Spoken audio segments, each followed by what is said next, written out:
Welcome to our channel. Today we how to activate AppsFlyer SKAdNetwork integration for iOS step by step clearly.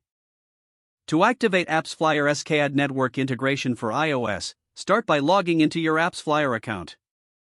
From the dashboard, navigate to the Integrated Partners section. Search for SKAdNetwork in the Partners list. Click on the SKAdNetwork integration option. In the integration details, review the prerequisites for activation.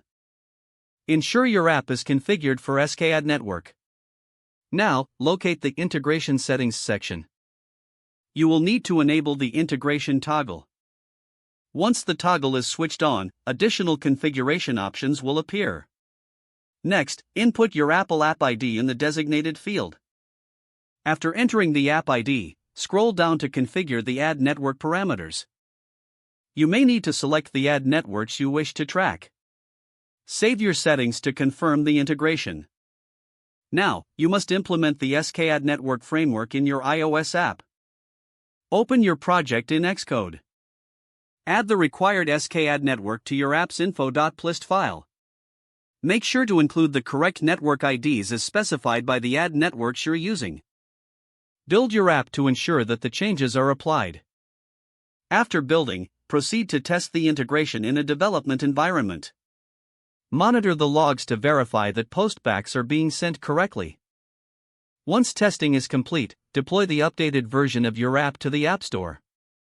Finally, continue to monitor the performance metrics in your AppsFlyer dashboard after launch. If the page does not load, refresh the browser or try again in a private or incognito window. Make sure you are using the correct email address, then retype it carefully to avoid small typos.